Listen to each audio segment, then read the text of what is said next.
To me, the gi is boring. It's a waste of time. It's a thing in and of itself. I don't like it. When you say boring, you just mean not like spectator friendly. Like there's a lot of No, static I mean, position. this literally, it's boring. And also too, you guys have the problem of what the spectators think. First of all, I don't give a fuck what the spectators think. I don't play for other people, and I don't teach my guys to either.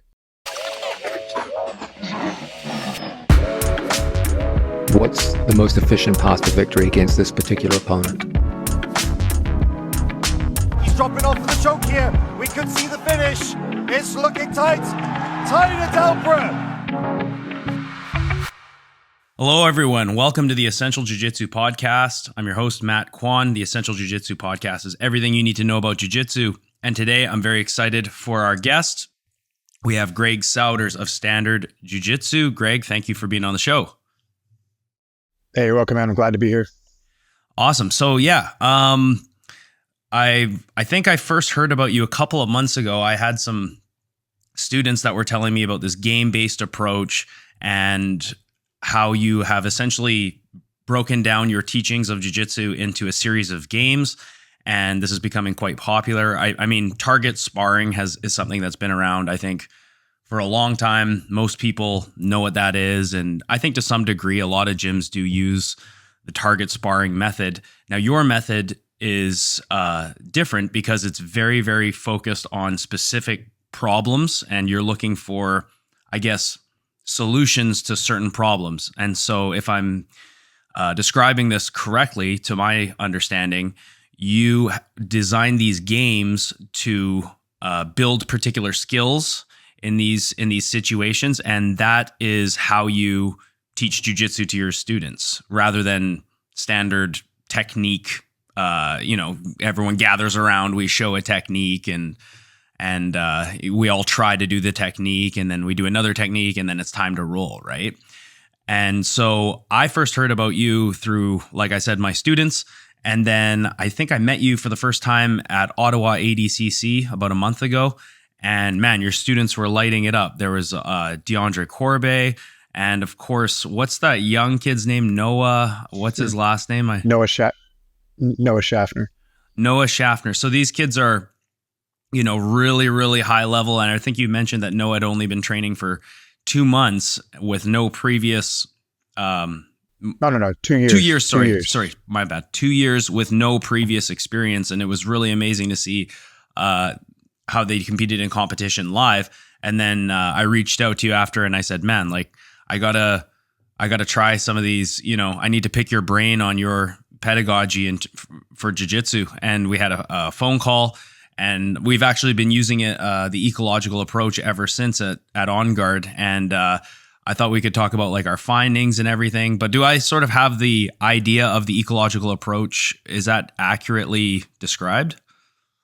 Well, so it doesn't necessarily mean that you use games to teach anything. It's just this is how you guys are describing it.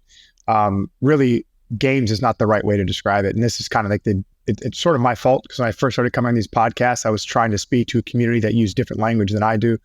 And so I think it's, what I was saying sort of been bastardized into Greg uses games to teach jiu-jitsu. Well, it's not really it. We use task focus while playing the game of jiu-jitsu would be a better way to describe it. But other than that, what you described as to how we teach our students skills is correct. Cool. So again, I remember getting off the phone with you, and I have a group chat with all of my students, and I said, okay, guys, like, here's a link to this Greg Souders Instagram page. Check out some of the things he's showing. I think on your Instagram page, you do describe them as games, but I understand. Correct. Yeah, but that's whatever. It's just loose terms. And then I said, okay. Well, no, they're very specific terms, but the reason I called them games is so I can speak to you guys. Correct. I mean, can you imagine me going on there and saying, okay, everybody, so to try to create an attractor to a new student and help them create effectivities that are going to help solve this movement. I mean, you guys would have no idea what I was talking about. Yeah.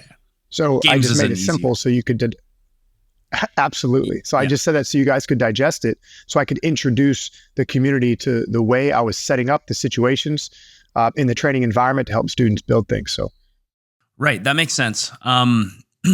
And so we've been doing these games, and with a lot of great results. I think it's such an effective way to teach jiu-jitsu because first of all, mathematically, there's just the first hour of training before you do your live sparring portion of class. It's just there, you get so much done. It's so productive to, I think the breakdown that you suggested to me, and you had mentioned that you break it down into different increments at different times, depending on what you're trying to do. But essentially like 2 to 3 games, each partner gets a 3-minute, it's their turn for 3 minutes. And then after that, you interleave a previous module, 2 different games. So you're getting like 4 or 5 different games, and each game is like a 6-minute game split into 2 3-minute intervals. I know that's kind of, if you're listening, you're probably like, that's a little bit confusing. But I can explain it. Cool. I can explain it much more clearly. So the first 30 minutes of class is blocked. So we pick a situation that we're trying to teach our students about. So let's say, so in our foundations class, we split the macro situations into 2 types. We have guarded situations, top and bottom, and pinning situations, top and bottom. And so just we could chunk the most of what happens onto the floor into those 2 macro situations. So let's say 1 week, our focus would be a pinning situation.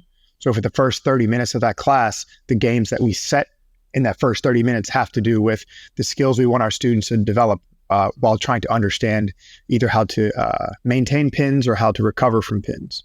So the way we do that first 30 minutes is it'll be 3 minutes where you'll be in a specific pin, and the top player will have a task, goal, and an objective, and then the bottom player will have a task and an objective.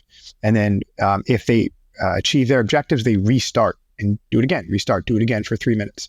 They'll take a 1-minute break and then flip-flop top to bottom. So that way each player gets to play the opposing side of the pin. And that would be one of the games we play. We do that. Then we do another game in the same situation. So they're going to be the same aspect of the pin, but we might focus on something different. So let's say for the first game, we focused on the general ability to stay on top and hold somebody down. And then the bottom player's job is to try to push the top player off by focusing on their hips and trying to bring their knees back in front, something like that. The next game might have the bottom player do the same thing, but this time the top player was trying to get under the bottom player's elbows.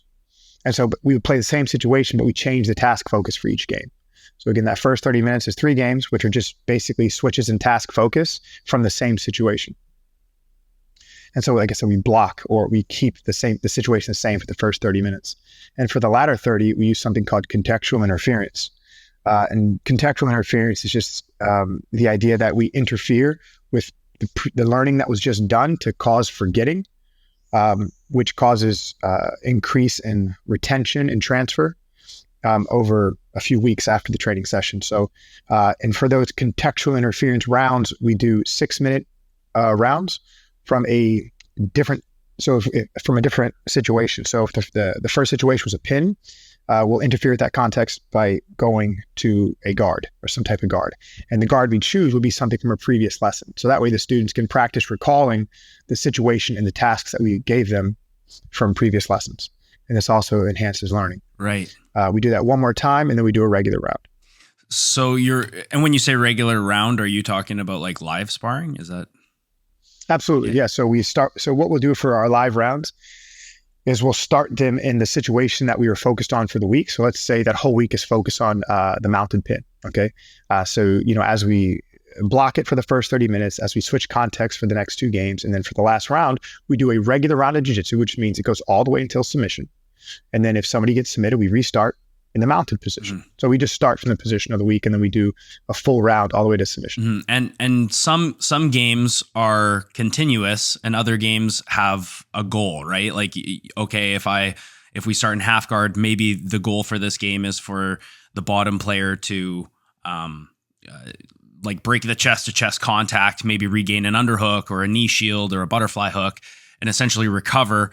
And the top player, maybe their goal is just to hold as long as they can, or maybe their goal is to pass. So it could be like a continuous thing where they're just holding, or there could be an actual goal where now we can reset. Yeah, the way we classify the tasks, we classify them in 2 ways. We say this is a continuous game, it's a continuous task, meaning you're supposed to keep this condition set for as long as you can. So there's no win condition. and the other type is a terminal, which the terminal just means it ends it. So it has a win condition. So it could be like, reach this grip, or reach this new alignment, or perform this action, or try to perform this action.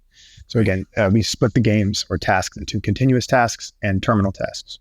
Cool. And so you use the term contextual interference. Essentially what you're talking about is interleaving, right? Interleaving previous modules, previous... No. Contextual interference is just interfering with the context we just developed. So you can do that. You could have people run around the room. You could have them start doing math problems. There's a lot of ways to interfere with somebody's learning. And so what we're doing is we're just having them do something else that's cognitively demanding that has nothing to do with the thing we just did. So it creates what's called the variability of practice effect. So variability just increases novelty, and novelty stimulates the learning centers of the brain. So we're just giving them something novel to play with after they just got used to something else. So you can imagine like this: they did the same thing for 30 minutes, and so they're starting to get comfortable. They're starting to get used to it. Like, oh, I'm starting to understand it. And then all of a sudden, I'm saying, hey, wait, no, here, let's do something else. Yeah. Like one thing we were doing all week is we've been doing like top versus bottom open guard. And I know you guys don't do gi anymore, right? You don't have gi at your school. Well, no. I would say like 30% of our classes are gi at On Guard. And so I'm now developing these games for gi situations, which is completely different because a lot of the goals and a lot of the things that make the gi effective are very different from no gi, particular grips and things like that. Well, I mean, I think particular grips, you have to take into consideration that when let's say if you're guard passing or whatnot, particular grips can make your passing way more effective if you utilize the gi as opposed to in no gi. I feel like the concepts are the same, but one thing that we've been focusing on, so just what I was saying is like we've been doing top and bottom open guard, and then we interleave a previous module that we did last week, which would be like Kimura control. So it's like we do something completely different from the guard scenario. Now our partner's behind us with a locked Kimura, and the goal could be the attacker is trying to take the back or submit the person, and the other person is just trying to free themselves of the Kimura control. But for example, like I actually find the games way easier to make in no-gi, just because I find I'm more natural. I'm more comfortable with no-gi, I guess. My gi game is not as good. But like one goal, and I'd like to get your opinion on this, for a gi situation, I feel that like a diagonal gripping scenario as from a guard passer's perspective is very, very valuable. You watch a guy like Tyne and Dalpra or Mendez Bros, guys who are really good at like the long step pass, right? Long step pass in no-gi is not really, I find, a super reliable pass because we don't have sustainable grips that allow you to kind of anchor yourself in place, like in the gi, if you get the grip on the collar and the pants, even if the guy's framing on you and he's got the inside position, I find you can still finish that long step pass because you're tethered to the guy's shoulder line through the collar grip. Whereas in no-gi, that scenario doesn't really exist. So one of the games, just real quick, one of the games that we did was like, okay, we're starting in a open guard or a De La Hiva, even doesn't, it could be any open guard. And the top player's goal is to get those diagonal grips and just hold as long as they can on the diagonal grips, like a split squat type position. And the bottom player's goal is to force the top player to post their hands on the floor. Sure. I mean, you can orient the games however you'd like. The goal of however you play the game is to focus your students' intention and attention. So you want them to be able to accomplish some task, whether it's continuous or terminal. And they need to know where to focus their energy to do so. So where are they looking? Where are they looking to use their hands? Where are they looking to use their legs? You're basically just framing options for them without giving them options. You're just saying, hey, search this space for this outcome using these tasks. That's super simple. So you can design them however you would like. Mm-hmm. I design them based on a framework that I think describes what we do well. But again, everyone can have their own. What I'm doing is just my model. I always tell everyone now that I talk to, I'll help you and you can copy me as much as you would like to try to kind of get started. But there's nothing really special about what I'm doing. It's just I've just gone pretty deep in with my experiential knowledge and my understanding of both jiu-jitsu and the science, and I've seen to merge them together well. But you can do it however you'd like. And then all that stuff about gi and no gi can be just simplified as this: when you have a jacket on and clothes on, you're using the jacket and clothes to control the body. When you don't, you're using a body to control a body. Mm-hmm. And the major difference between both is not the type of grips or anything like that. All that complex nonsense can be simplified into the cloth allows you to control at a distance that not having the cloth on does not. So the reason we see long step passing or whatever is more successful in one area than the other, it's just because the distances at which you can control and move are different. So if I can attach to the ends of your limbs through cloth and grab center mass through a collar, I can run at the limit of extension away from you and you can't get me disconnected. Whereas if I grab your ankle and post my hand on your chest and I try to do that same movement pattern, I cannot pull or push at that same distance with that same amount of force. So the movement solutions that emerge from that exchange become different because of what the cloth affords and what no cloth affords. Mm-hmm. And so what I did discuss this with you in Ottawa, but like I just want to ask you again real quick. Like, so why don't you guys do gi anymore? You just don't like it? It's boring. Mm-hmm. I mean, it has no transfer to anything else but itself.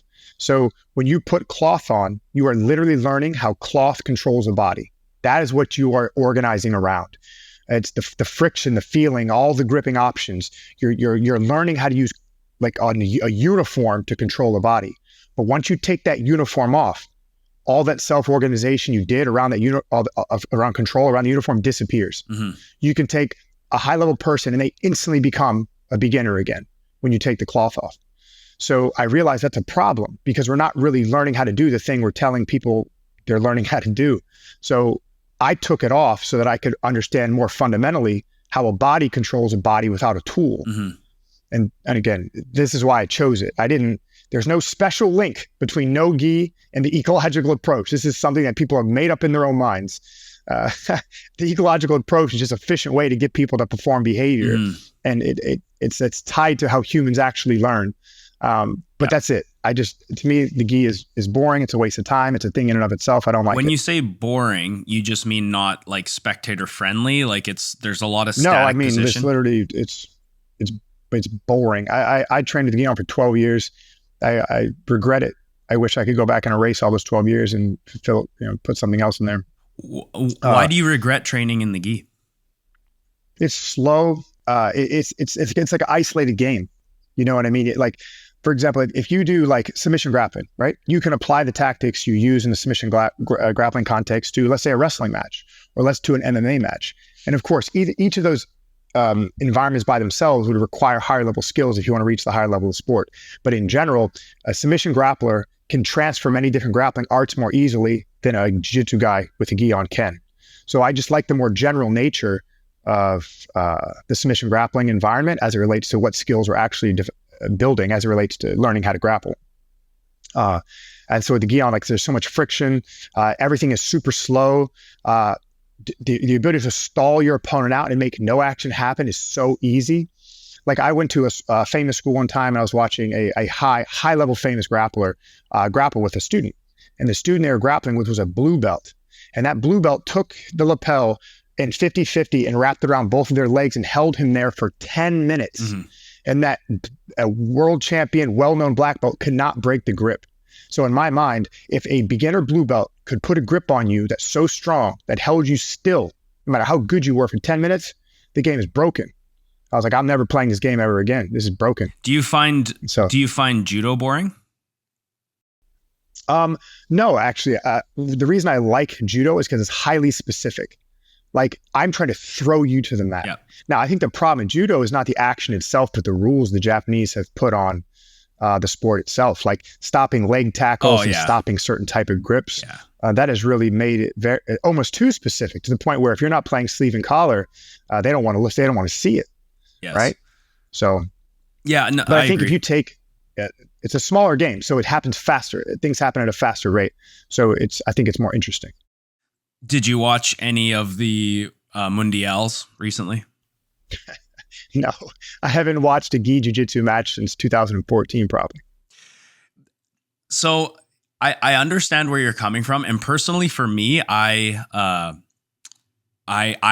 prefer no-gi. I feel like I'm more effective in no-gi. I agree. No-gi is more spectator friendly. It's more true. I look at it as a truer form of grappling, just because it is that direct body to body control as opposed to controlling someone by proxy through the gi.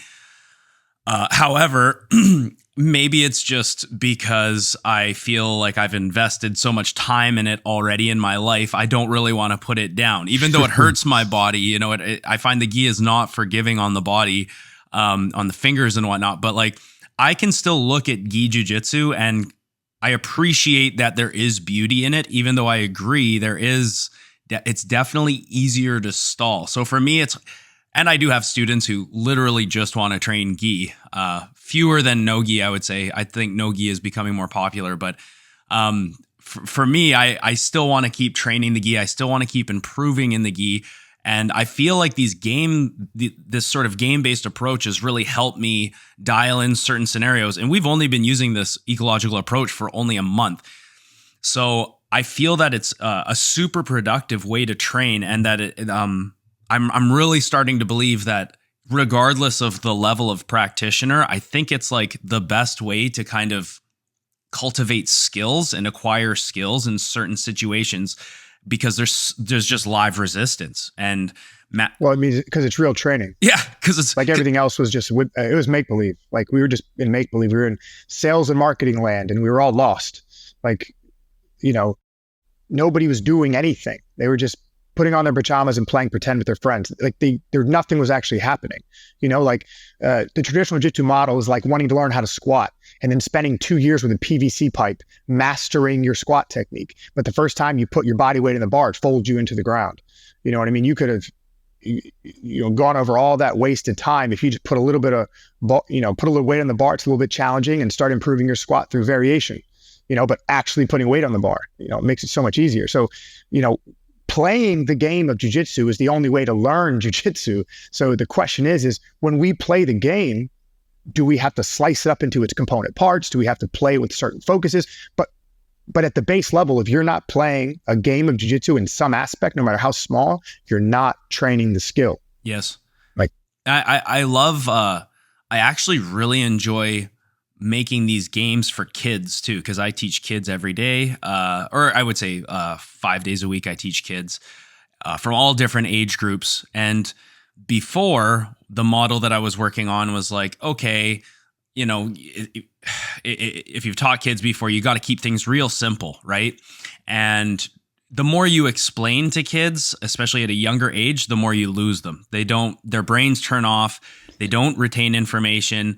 And what practice tends to look like is like deconstructed forms of techniques. So it's like, okay, we're going to do forward rolls. We're going to do drilling an arm bar on an unresisting opponent, or we're going to practice, a bump sweep against an uke who has no ability how to just even hold their posture, right? Whereas if you just say to kids, okay, here's a single leg, hold on to the single leg as long as you can. Don't let your partner free the leg. Go. And that self-organization that you're discussing, you can just see the wheels start to churn in their minds. They're like, oh, I have a goal. My goal is don't let go of the single leg. How do I figure out how to not let go of this fucking single leg? Rather than being like, okay, guys, let's practice picking up the single leg and dumping our partner. It's like, no, now your partner's resisting. They want to get out, and you have a very basic goal. And I just find that, like, for kids, it's a great way to teach, because kids love live training. Like I have kids who cannot focus when I line them up on a wall and show them something. But if I tell them to wrestle, they're right in on it, right? For sure, because they don't speak your language. You're talking to children. Children have no experiential knowledge. They have nothing to anchor your words to. They're not in the abstract phase of thinking yet. They haven't even reached that zone. Their brains don't even do that. Yeah. So it's like a misunderstanding how children learn. There's a reason why all small animals play, right? Play is how they gain that experiential knowledge for how to move their bodies relative to what they're trying to accomplish. Even if it's silly as like, throwing coins at something. They're playing. They're trying to learn the effect of movement as it relates to what the outcome or what their intended outcome is. Kids learn by play. They always have. All small creatures do, right? Yeah. So it's not that they like the ecological approach better. It's that their brains are primed to reach out and touch the world. Yes. So if you take that away from them and don't let them reach out and touch the world, they don't know what you're saying. You know what I mean? They don't even hear you. That's the funniest thing. That all that hour you spent there babbling at them, that they didn't hear one word that came out of your mouth. So true, man. And the only ones that do listen are the ones that are scared of their parents. You know what I mean? And they're like, shit, I got to listen. My mom's going to get mad, or my dad's going to yell at me, or whatever. And again, they won't retain it. Exactly. So. They won't retain it, right? And can we just talk about interleaving for a second? Like the idea of teaching previous knowledge. So I've talked about this on BJJ Mental Models with my brother Steve before. We've talked about interleaving information and whatnot. But an analogy that I was talking to my buddy about where he's really adopted your approach. Like he's fully convinced, like ecological approach, 100%. That's the way to learn. That's the best way to retain knowledge. And I'm along those lines too. And he's saying, a great analogy for anyone listening. Imagine you had to learn 3 subjects in a year. You have 3 semesters. And the first semester may be science. Next semester is history. Next semester is math, right? So you're learning in 3 semesters, blocking it like that. Now, after the first semester, you're going to have a really great understanding of science. But at the end of the year, when it comes time to recall that information, you've now gone through 2 other modules or 2 other semesters, and all that information that you learned at the beginning of the year is going to be kind of hazy. Whereas if you sort of interleave things, working on let's say, so if I understand correctly, you kind of work in almost weekly, I don't know if modules is the word, but you'll work top versus bottom pins for a week. And then also the second half of the first hour, you're working something else. And then the next week, you might interleave something from the previous week so that you're almost like layering the learning and the knowledge, making your students recall previous knowledge as you're embarking on new knowledge. So it's scientifically proven to better retain knowledge throughout a linear time, right? Yeah, so interleaving is just working on multiple things at the same time, all right? So if we're working in the mounted position, for example, we could interleave a few different skills that make the mounted position work. Or if we scope out larger, we can play top positioning and we can do like, let's say, chest-to-chest, half-guard, and mount.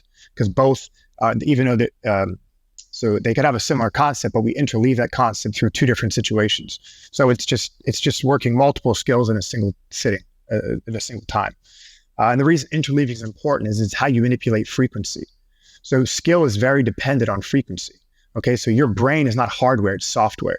It updates constantly. So every day that you get up and take action and go, that solidifies for that day. You go to sleep, your brain tries to work it out, and then you wake up and do it again. You wake up and do it again, right? So frequency is critical to developing good skill. Like I tell everyone who walks in my gym, if you're not willing to train at least 4 days a week, you're probably not going to get very good. You're probably not going to make it past the blue belt level ever. And if you do, it's because your school's lying to you, right?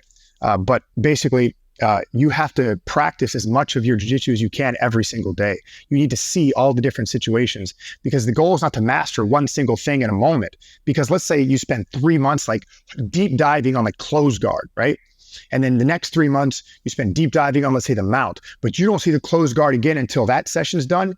All of that learning that you did is now gone from your mind because your brain erases it. It doesn't need it anymore. Yes. And so by interleaving, you allow multiple skill sets to be touched over time. So you end up doing more work, like over a comparable time span. Now, spaced is also something we talk about. So interleaved learning and spaced learning are 2 different types, ways we control frequency. So space, just make sure there's enough variation so there is some forgetting going on because you still want that too. Because you don't want to do the same 5 things every day. You want to let your body forget it a little bit and then revisit it later so that your perspective can change and you have time to kind of let the background noise in your body sort of catch up on all the work you made it do. Right. And this is something that I've been guilty of, like as a gym owner, you're in charge of what curriculum are we what kind of a curriculum are we going to have? What material are we going to be going over? And we were working in monthly modules. So we would take deep dives into triangles. We'd take deep dives into kimuras. And at the end of the month, the students vastly improved in that area. But that's not to say that a year later, they're going to be able to recall all that information, because they're doing all these different other modules that are chunked in 1 month blocks. Whereas if you do it kind of on a weekly basis and you routinely recall previous information randomly and kind of create that confusion in the mind, or what was the term you used? Not confusion, but contextual interference. Contextual interference. So if you do that, then just over time, there's a greater understanding. There's more knowledge retention, and that's something that I've really, really noticed as to be true. And I'm reading a book right now. We've discussed it before, Make It Stick, and they talk a lot about that's this. From 2014. Yeah. And also big shout out to Dr. Rob Gray, who's a guy that you turned me on to. I've been reading his books as well. And in this Rob Gray, that's where a lot of your science is based off of, right? His studies? Well, just the things he shares, because he shares a bunch of different studies from a bunch of different scientists. It's just, I sort of attached to the way he shares information. There's something about the way he speaks or what he shares that just resonates with me. And so I find it easy to understand. So when I was first doing all my reading and researching and trying to understand more about this approach, he was the guy that I felt was giving the best information to the public at the time. So I just liked him. So I followed him. I listened to all his podcasts. But yeah, Rob Gray, like I joked about it before, he's my professor who didn't know he was my professor. Like I learned a lot from him. Have you met him or had a conversation with him? Oh yeah. So there was a student that was in a PhD program that he was associated with who also does Jiu Jitsu and was like, hey, I met this guy named Greg. I went to a school. You got to talk to him. Like, he's using all your shit.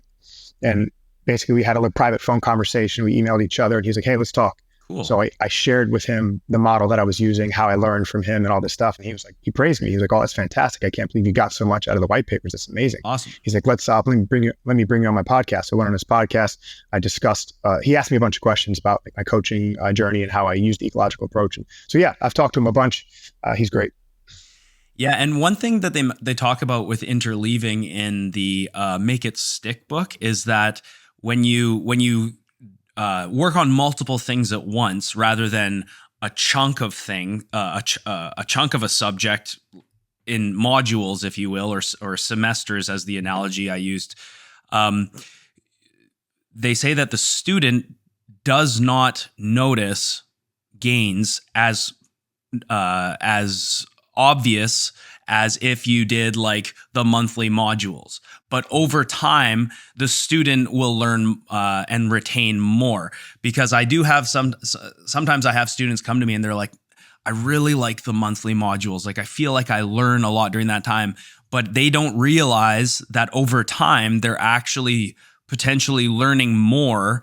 And it's scientifically proven through studies that you will learn more when you interleave and work on previous material over time and work on different topics as opposed to just chunks at a time. So if you're a professor and you're thinking about how to work your curriculum, you might have students say, hey, I don't feel like I'm learning as much because we're always jumping all over the place. I don't have time to really learn anything. But that's actually a good thing in the end when it comes to learning. Yeah, we have poor mechanisms for understanding the world. So, explaining things to people is impossible. It doesn't matter how much research you've done, how much knowledge you have, how much experience you have. People don't listen. So, yeah. Trying to tell them like, hey, this is going to be beneficial to you. I don't even convince people anymore.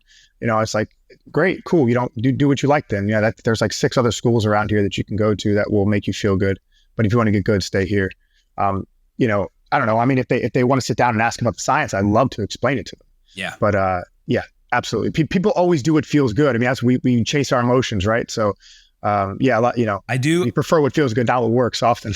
Yeah. So after working this for about a month, most people at the gym really like the approach because they can see, like, I definitely, I would say, for every like 20 students who say they really like the new approach, there's one person who's got kind of a bone to pick with it. Right. And again, they're not usually high level. They're not usually, jiu-jitsu is not their life. But I have a lot of people coming to me and saying, man, like I can feel gains in a short amount of time because we're doing so much with our time now. It's like, I feel like this is going to be really great for me. But then I also have students that are like, man, like I want to learn techniques. Like I want to come to class and I want to be shown techniques. And I will say that, and I want to get your opinion on this because when you incorporate something new, there's always a breaking in period. And like you said, people want to go with what's comfortable. They want to go with something that they're used to. And I find that the amount of mental and physical output that is required for the ecological approach, it can get exhausting, especially... It's not for the ecological approach. Well, it's for learning in general. Right. I just mean like when you have a class structure where you have games and it's live compared to we all sit around on our fat asses and watch the professor show something, you have to work harder, right? There's more demand physically and mentally. And so one thing that I've told my students during this first month, and we found out real quick, is I'm like, hey guys, just so you know, like, try to pace yourself in such a way that you can go the 5 games in the first half of the class and then still have gas in the second half. So a lot of the time I'll tell them, hey, like when we do these games, don't make the goal necessarily to smash your opponent and win every time. Make it to acquire skill and kind of work more at like a 70% or even lighter than that if that's what it takes as we're building around this new structure. And I just want to know, like, do you tell your students to go really hard or is it more of a playful thing during your classes when you're playing these games? I don't say anything. So the ecological approach is that the relationship between the environment, task, and individual will produce an outcome. It'll produce a behavior. So if you as an individual are performing the tasks that when you would consider 100% of your effort, you're going to get tired. And as you fatigue, you're not going to be able to perform future tasks. So now you can't perform the class. So if somebody's like, hey man, I'm getting so tired, I should use less energy. Move as hard as you have to. You know what I mean? Mm-hmm. Because the thing is, we don't have mechanisms in our mind to control output like that, right? I can't say 70%. Nobody knows what 70%, nobody knows what 100% is.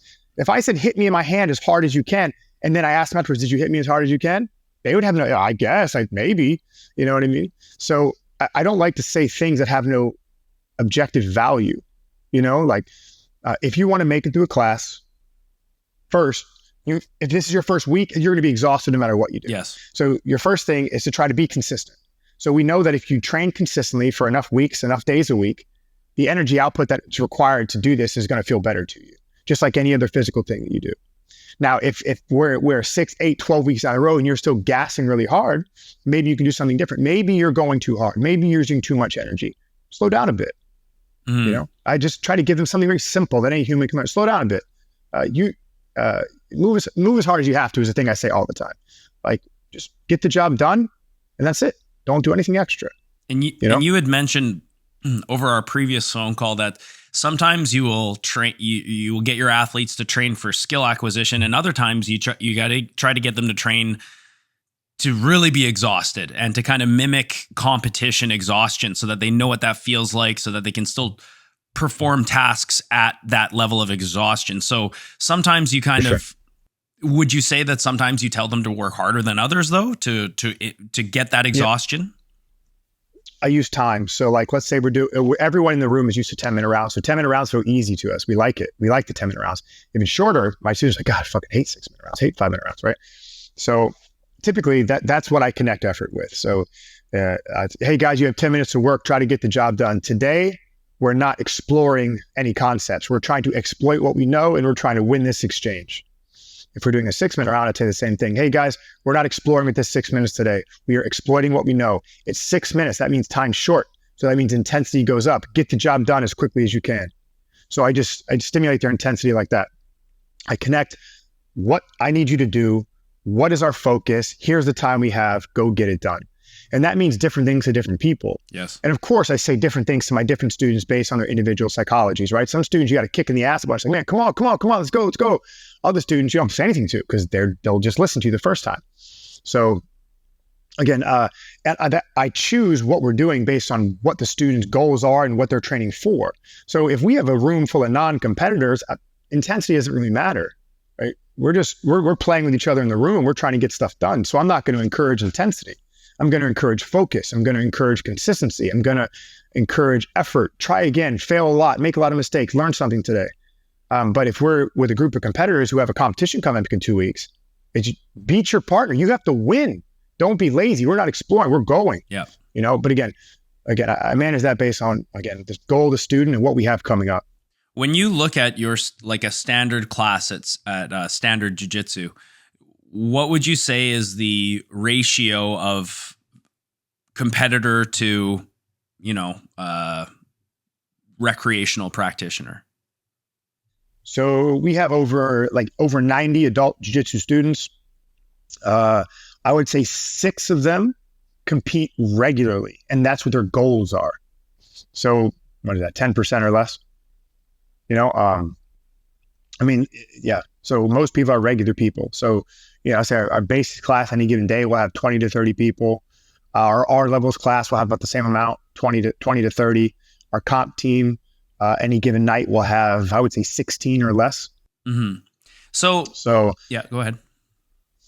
No, that's the ratio. So I guess I want to sort of ask you what everyone's going to ask you when it comes to this type of discussion. And that's the idea of techniques. I know you don't teach techniques, or you say you don't teach techniques, right?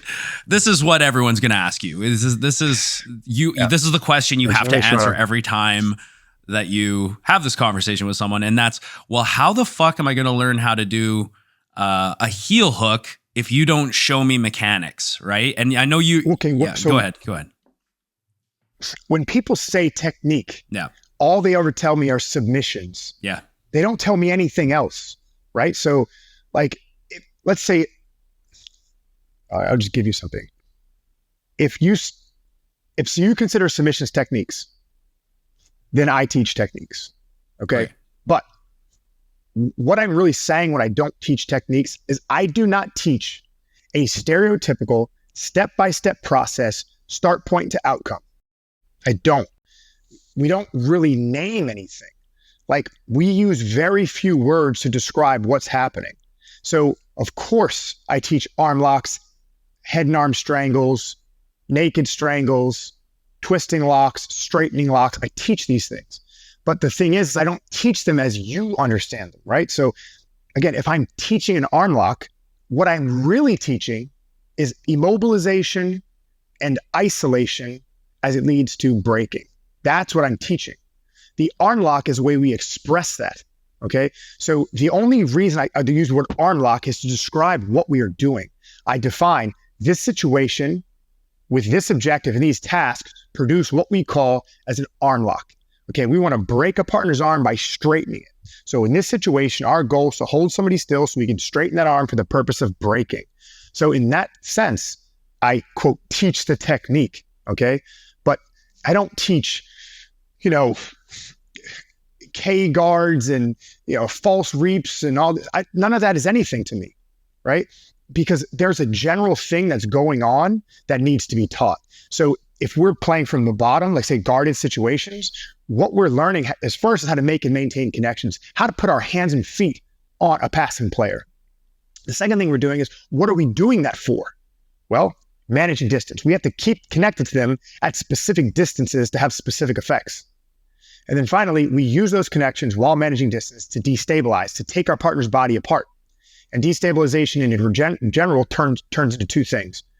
Destabilization as relates to falling, okay, so a standing player or a base player going to the ground, or destabilization as it relates to malaligning the structure of your partner's body so they can no longer apply and receive force.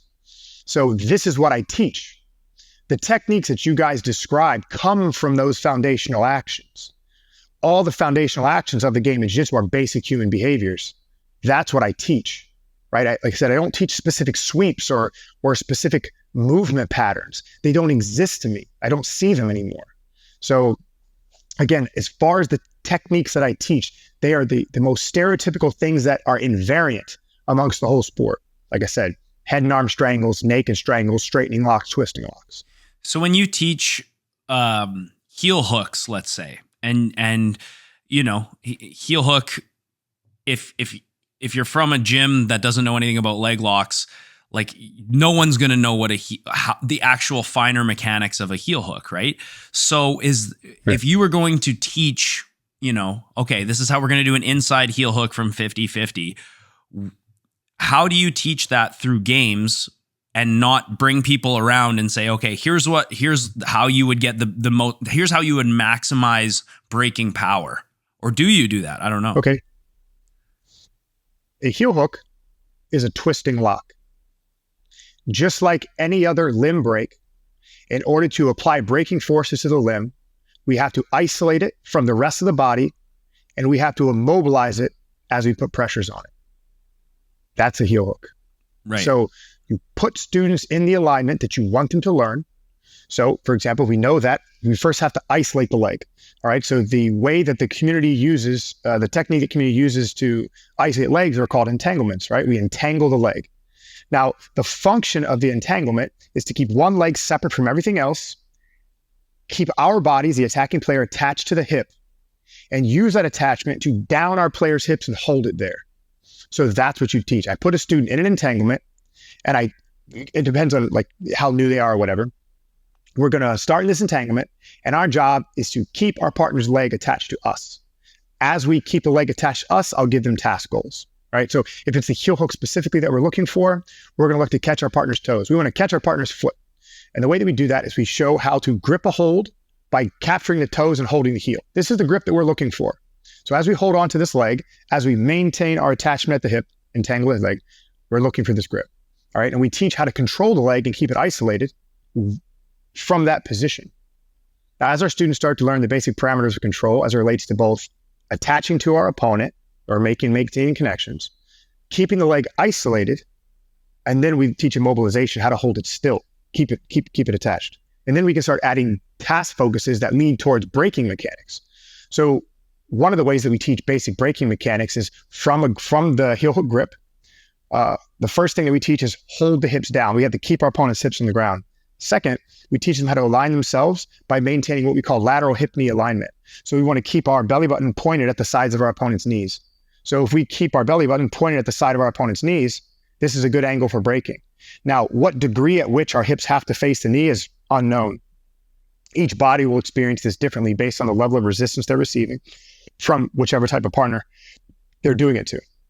So the task focus of hold the hips down, maintain lateral hip-knee alignment, and keep a hold of the toes starts to look something like the appropriate alignment and function that leads towards braking. So we allow the attacker, the defender, to both perform tasks, and they organize around these actions, which will ultimately lead towards them being able to do something with that leg. In this case, make your partner tap. And again, we let the communication between the people being applying braking forces and receiving braking forces determine what's effective. If someone goes tap, it's effective. Now let's see if we can get everyone in the room to say tap. And if so, you have braking mechanics. What if like these details? Oh, go ahead. No, please ask the question. I was just going to say, like, what if you're teaching, your competitors? I mean, it doesn't really matter. I know you want everyone in your room to improve. Doesn't matter if they're a competitor or a recreational athlete. But like, let's say you're teaching someone who's got a competition in a month and they're doing heel hooks, and you see them make a blatant mistake with braking mechanics. Will you give them that little detail and be like, hey, you know what? Close your elbow a little bit more, or put your weight over the foot, or will you just let them fuck up enough times that they figure it out themselves? Well, when you say details, what I hear when I hear details is invariance. Because everyone's specific details are specific to their body type, their psychology, the person they're fighting against. If there was a perfect detail, why do people miss heel hooks? Why do people ever fail? John Danaher, we know, has great information. He's a wonderful knowledge teller who understands fighting probably better than every human on the planet, okay? His students miss heel hooks sometimes. They have the best information. They're told all the super special magic, ultra great details. Why do they miss?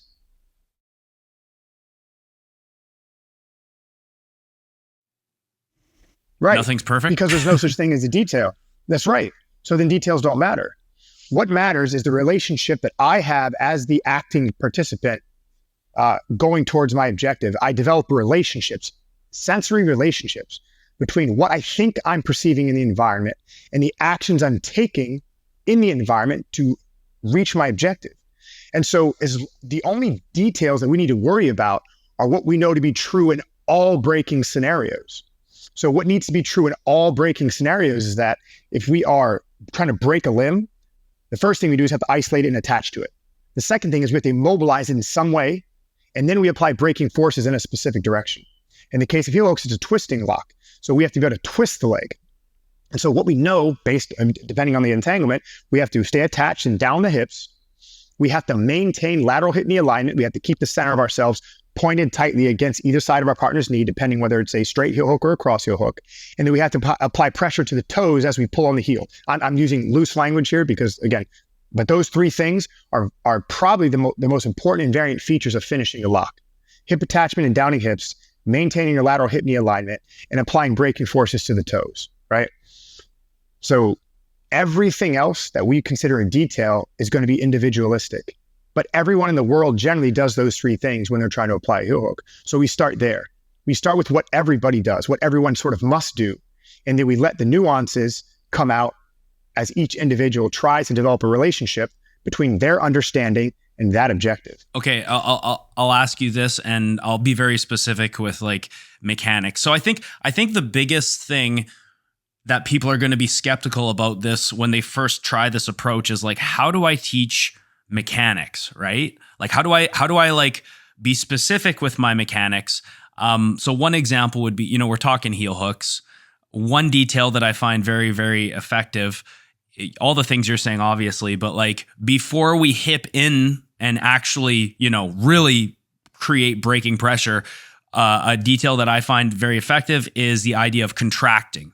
So before, I always tell my guys, contraction before extension. So putting the joint under tension essentially before you engage your hips and really try and hurt the person, right? So what this generally looks like, or how I describe it, is you get your dig, right? And you're shrugging and bringing your chin to your hands and trying to use your body to create tension in the joint. And when done properly, a lot of the time in training, you'll get taps through this phase. And then if they're not tapping, that's when we start to now extend, and that's when you really have high potential for injury. So let's say, you're watching some of your guys or whatever, doesn't even matter if they're competitor or recreational, and they're doing a heel hook and they're skipping that phase. They're going right to an extended phase where so as soon as they get the grip, they just start hipping in, and they're not focusing on like the contraction and using their core, and their head and hand position we could say would be, I don't want to say incorrect, but maybe not as effective as it could be.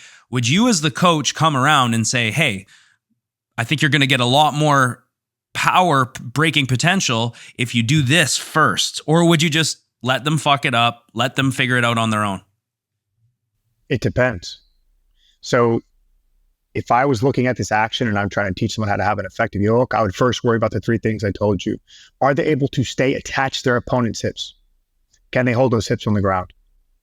Can they maintain lateral hip knee alignment? And can they keep a hold of the toes? If they can do those three things, and as they're applying braking forces, it's not happening, I'll keep watching. So what we look for is consistency on either side of something when we want to talk about what's happening. We look for consistency in failure, and we look for consistency in sex. Excuse me, shit. We all would like that. For consistency in success. Jesus Christ. Anyway, we look for consistency in success. So once we see either, we can start saying something true about what's happening. We can say, okay, as you fail, you're failing consistently here because this is what's happening to you. And we can try to create tasks to solve that problem. And I say it depends because it changes all the time, right? Now, if we find success, we have to ask ourselves, is this success breakable? can we find a way to make this not work? And so we take that success and we apply it to a larger range of variation, like different training partners, different size training partners. We could give the defender different tasks to try to remove themselves from the situation to affect the attacking player's success. And only then can we start to say this might be right or that might be right. But we have to get a lot of information before we can say something like this will be an optimized way to do something. Now, I like your idea of contraction before extension, but you have to ask yourself, is this always true? I mean, it might be, but how well do you know that that's always true, right? Like, it's like, I don't think he's your student, the long-haired kid. No, he's just a buddy of mine. Yeah. So that buddy of yours asked Noah afterwards, he said, hey man, I heard your ankle popping. Why didn't you tap? And Noah said, there's no way you were going to break my leg. You didn't know how to hold me still. Yeah. And so the guy tapped quick to Noah, right? Now, the difference between that guy and Noah is Noah knows how to hold you still. So if he gets a hold of your ankle or heel hook in general, and no matter how good his details are, the detail he does well is he holds your legs super still. So even if he applies inefficient angle or he's what people would call over twisting, man, he'll break a leg because he's ultimately holding you still. So again, the question becomes is, like, how much do we have to explain to get something effective? Mm-hmm. And so again, do you, as the teacher, sometimes be like, hey, actually, I'm just going to tell you this detail because it's going to, right away, it's going to give you an idea or give you a sense of direction that will make what you're doing way more effective. Do you ever do that? Or well, it depends, for sure. So again, I always keep in mind a couple things. So number one is I always leave my quote details that I give people external. I give them something external to focus on something outside of their body, something about the environment and how they're affecting it. So I wouldn't say like focus on your core, focus on your abs. That doesn't mean anything. Our body doesn't know what that is. We don't know why our core is doing one thing or another. We don't have access to that. So instead, like what about the environment as I'm interacting with it will lead me closer towards the success that I'm looking for? So that's the first thing I think about. What can I say to them to get them to focus on the external world to help them create a movement solution here, solve this problem? The second thing I consider is my body type. I'm 180 pounds, 6 feet tall. So if I'm working with someone who's not like me, I have to be careful what I say to them because we're going to align different. And our pressures are going to be different. Our levers are different. So I don't know if the detail that's going to help me is going to be what's going to help him. And I might start with something that I think might be the right answer and get him to focus on it and watch the outcome. But again, I might not be right. So it depends, and I don't know. Mm-hmm. So it sounds to me like because there's so many variables, for example, different body types, different styles, different whatever, so many variables in jiu-jitsu. Maybe my arm is at a certain angle and not. Like, I guess you do not at all use what I call landmarks when you teach. So if you ever watch... I do use landmarks, but the landmarks that you and I are discussing are different. The landmarks that I use are what I call invariants, things that don't change from person to person, body to body. And then we self-organize around these consistent landmarks that don't change. And then we use personalized attention, both our own and coaches looking at each individual, me looking at each individual student and guiding them into their own successful movement solutions towards their own details based on external focuses of attention. Because if you ever watch, like, I know we had discussed before, I was like, yeah, I watch a lot of Gordon and Danaher instructionals. You're like, yeah, I don't do any of that. I just watch grappling or whatever, right? Like you don't study instructionals, right? No, there's nothing to learn from them. Right. That's what you said before. And for me, I disagree. I find that I learn a lot from instructionals, but the landmarks you'll see, like the language that you'll see Danaher and Gordon use. I mean, Gordon basically copies a lot of Danaher's words, right? Even down to the phrases. Because Danaher is his teacher. He just says, like so. What a fucking American says like so? No, he copies. He'll say little phrases that Danaher uses. He's an instructor. Yeah, right. So they will use things like when I say landmarks, they'll be like, for example, okay, I'm going to do Jujigatame from guard. I'm going to do an arm bar from guard. And when I throw my cross-face leg over, my knee needs to be above the ear. Like these are the kind of like landmarks that Danaher gives during his instructional, so that the person who's watching knows, like, okay, here is like what Danaher would consider a hardened rule, that when I apply this technique, I know that my knee needs to be above their ear, right? But you don't, it sounds to me like you don't really buy into any of that. So no, I do, but like John Danaher uses the ecological approach whether he knows it or not. So there are two reasons that I know that he does. So it's his language. So number one, he uses heuristics. Heuristics are a branch of ecological psychology. I can't remember the German's name. He came up with the idea of heuristics. So basically these like loose shortcuts to help us organize and better to accomplish a task or to make decisions, right? Heuristics is a way we can shortcut thinking so we can make decisions more quickly. Okay, John and Danaher uses those. That was formed by an ecological psychologist, by the way. And then he uses external focuses of attention. So saying something like, keep your knee above the ear, this is a guideline. Right now, the only beef I have with any of this is that always true? And so me as a coach personally, I'm trying to find what's more true most of the time. Now, keeping your knee above or below the ear that might be a great detail. Okay, but we don't know until we put it into action. And then the question is, once we put it to action, we try to break it.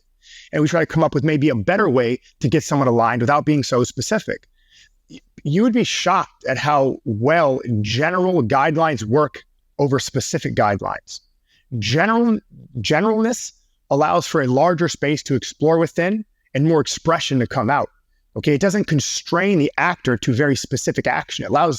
It leaves more room for the acceptance of variation and novelty. And again, this is my beef. My beef isn't like that John Danaher says one thing or another. It's that how clearly can I convey my students' focus of intention and attention? Because I don't want to over-focus them. You know, I want them to explore, to find something that works for them. You know. Can we talk about instructionals for a moment?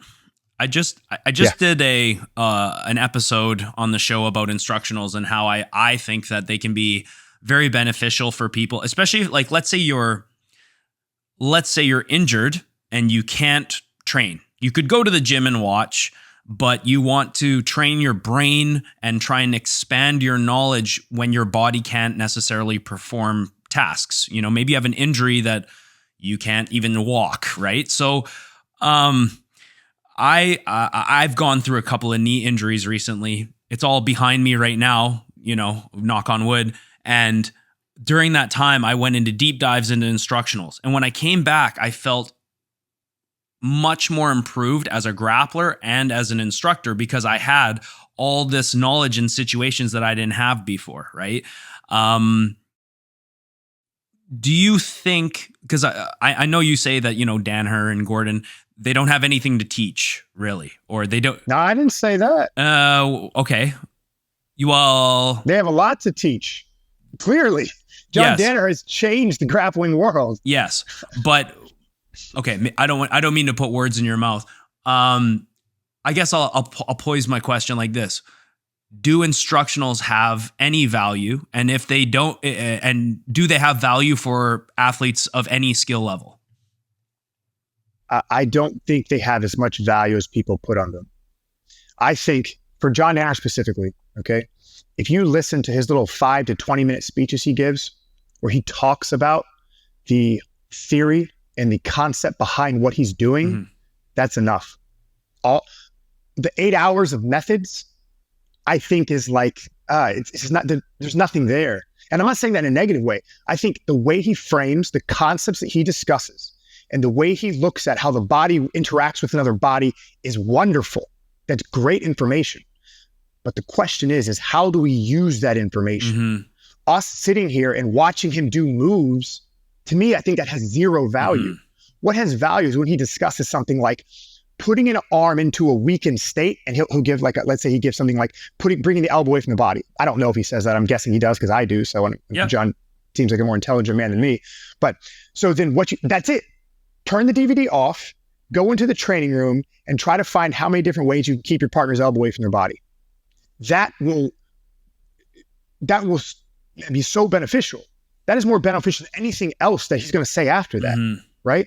So Yeah, I mean, so that's the problem. Is what people think is important isn't, and the sales and marketing community has us chasing all this nonsense, right? It's as easy as taking a simple idea that we know to be true based on the invariance of how two bodies interact, and then putting that into practice over an extended period of time.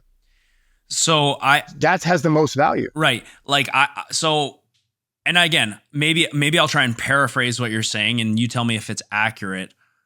The information is valid, but just because you're watching instructionals, whether you're a student watching the instructional or a teacher watching the instructional with the goal to pass the knowledge of the instructional to the student, watching the instructional does not make you better. You now have to take the information from the instructional and find a way to upload it to the practitioner. And the best way to do that is the ecological approach, rather than just like watching or drilling against non-resisting opponents. Practice is the most important thing. Knowing where to focus your attention during practice is the most important thing. Everything else is pretty much useless. For me, like, let's use a Kimura, for example. So like, Danaher's got a Kimura instructional. I use the Kimura since white belt. Love the Kimura, one of my favorite systems, right? As I think it should be a part of everyone's repertoire. I used Kimuras to do different things, take the back, pass the guard, etc., use as submissions. For sure. I watched John Danaher enter the system Kimuras, and all of a sudden now I see the way he teaches Kimuras. I see, like you said, the concepts, which I agree are probably the most valuable portion of the instructional. But then I also see how he puts Kimura in a different context. He uses it in different situations that I've never seen. He shows mechanics that I might not be aware of. He shows finishes that I'm not aware of, or how you can join Kimuras to other systems that maybe I'm not aware of. And in those instances, I find instructionals incredibly beneficial. Sorry, like, and again, I don't want to like put words in your mouth, but like, for you, do you not think that could be incredibly valuable?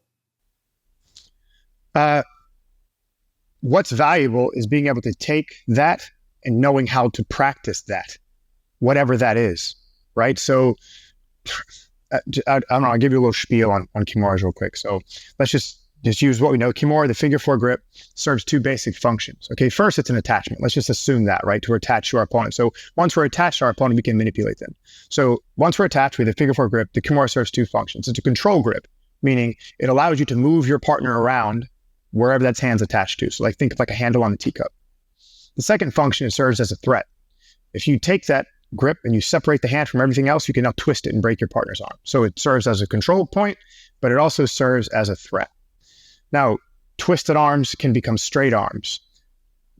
Bent arms can become straight arms, excuse me. Bent arms can rotate the body.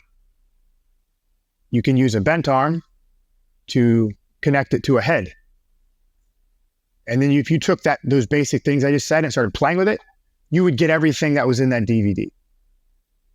My students had never watched a John Danaher DVD, but all of them can do what the methods that he shows described in that just from playing around with the grip, understanding that we can use it to move the body. If we can separate the body, we can twist it, and that bent arms connects to straight arms, and the Kimura grip also connects us to the head. So, you know what I'm saying? Like everything else is just kind of wild, so you can take that simple concept and you can explore that for a year.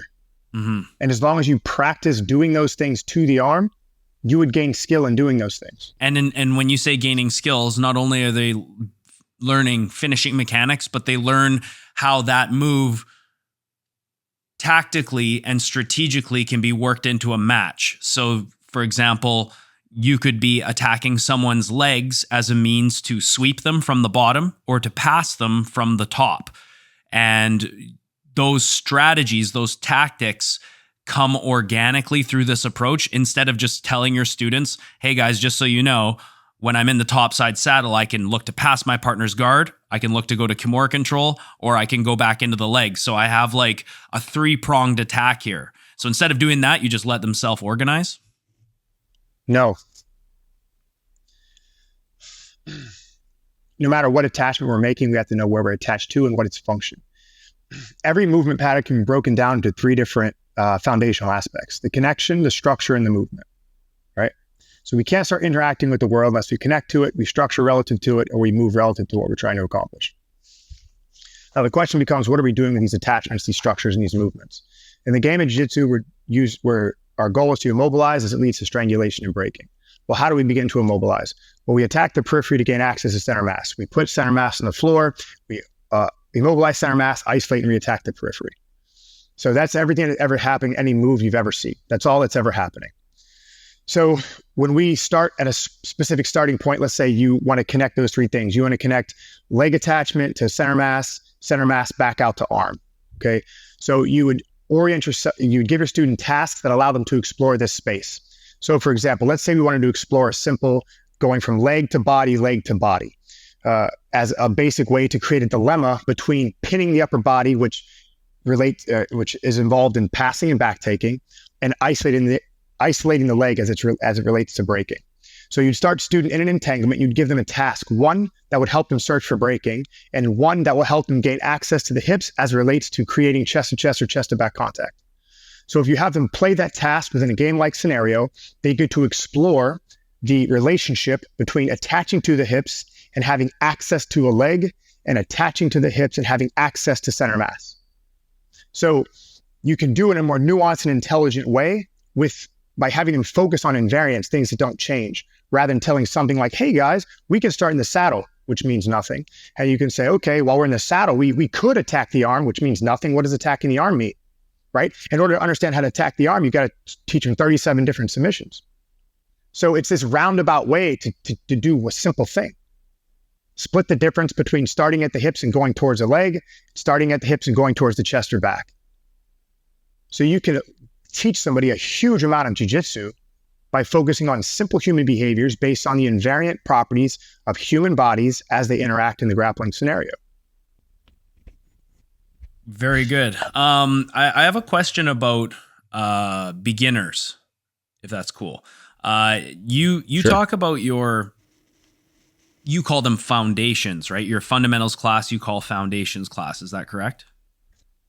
Correct. So the Gordon Ryan, John Danaher approach is they believe, when we're teaching someone who's new, we should work backwards from the bottom, from pin situations, escaping half guard control, side control, all these things, and then kind of work your way up from there all the way to the standing position. And the whole goal, the whole philosophy, I guess, is if an athlete has the confidence to escape any pin or any submission, they now will have a confidence to be more offensive because they know they can't be held down or submitted, or it'll be difficult for them to be submitted or held down. Do you kind of subscribe to that methodology?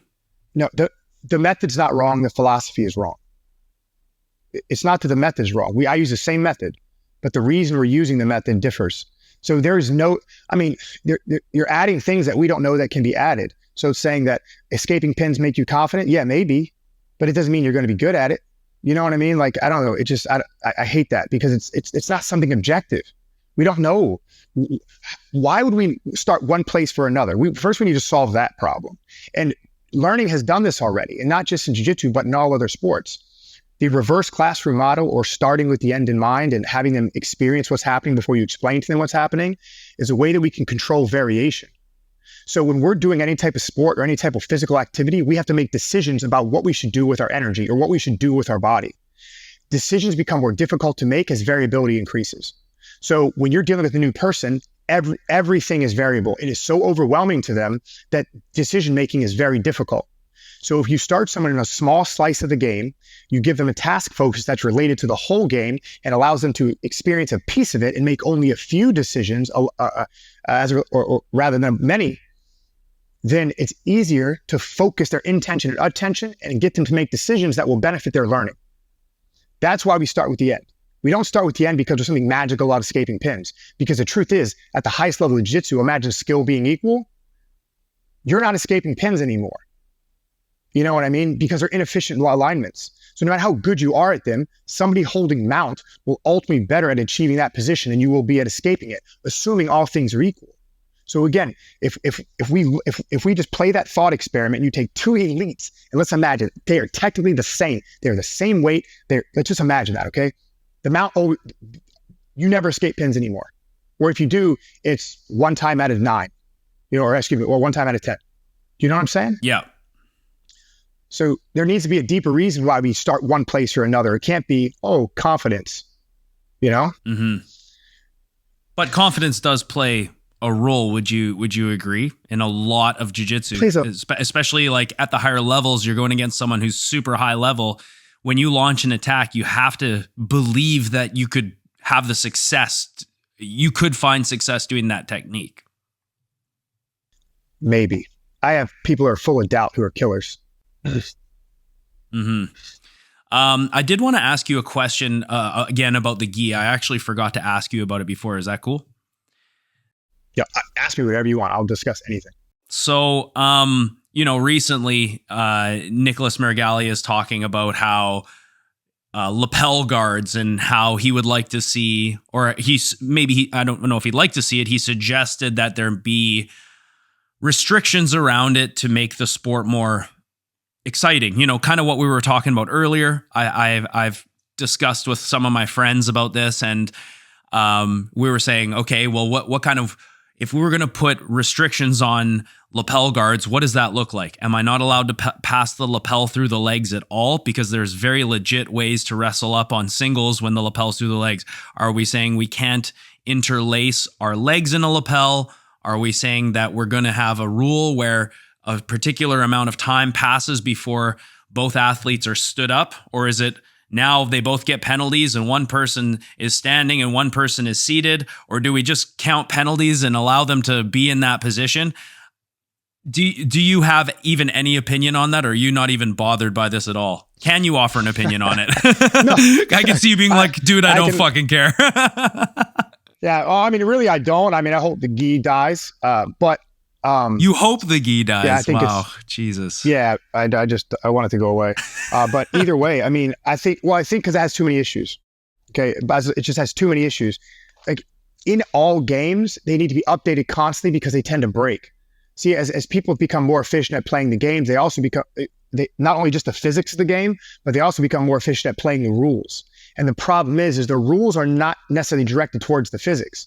And also too, you guys have the problem of what the spectators think. First of all, I don't give a fuck what the spectators think. I don't play for other people, and I don't teach my guys to either. Right? Like for example, DeAndre Corbet is an amazing guard passer. He just won the last 3 or 4 ADCC Opens that he entered easily with almost no real resistance. At one point he has a guy chest to chest with double underhooks. He is passing the half guard, and he has his free leg pummeled in between the bottom player's knees, and he is tripoded up, cutting his knees into the mounted position. And do you know what the official said to him? Work. I looked at him like, what? Work? The fuck do you want him to do? This guy is stapled to the mat. His limbs are in complete extension, and he's passing into the mounted position. But the reason it was working slowly is because the bottom guy is squeezing his thighs with all his might, trying not to let the pass that was inevitably going to happen. But they saw it as the top player stalling. There's not even a clear view of what's happening by the people in charge. They don't know the difference between progress and not. They don't even know that the guard is a defensive position, and that what was making that slow down was not the efforts of DeAndre. It was the bottom player squeezing, trying not to let the guard pass happen. So rather than tell the bottom player, hey man, don't squeeze, this shit's inevitable, it's coming to you. And so when you think about something like that, which is it seems obvious to me. So imagine taking that simple problem, expanding it out to something like, what the hell should we do with a lapel? And can you imagine that room of those gamesmen sitting around discussing what the best strategy might be for either increasing crowd excitement or stopping the stalling methods? These guys aren't trained in game theory. These are just regular run-of-the-mill Brazilians who are trying to make money. So we're trying to solve a problem with the wrong pieces. We don't have enough at play to solve that problem. We don't have real thinkers in there trying to determine what would be the best way to express the sport. Let's say Greg Souders still likes the gi, or at least doesn't want the gi to die. Okay, let's pretend for a sec. Let's pretend for a sec that you still cared about the gi and that you were interested in it becoming a better spectator sport. And we're looking at the idea of lapel guards. Okay. What would you suggest? That's a hard one. So I like the controlling nature of the lapel. I mean, you have this thing hanging off your neck that you can literally bind the neck to a leg. Do you know how powerful that is? It's like putting someone in a strap and like tying their head to their knees. Like, it's so incredibly strong. So, I mean, as an expression of physical dominance, we're playing a game of jacket gripping as it relates to controlling a body. So, I mean, that's a pretty well expressed form of control. So I guess the question becomes, what must we do with it to show progression?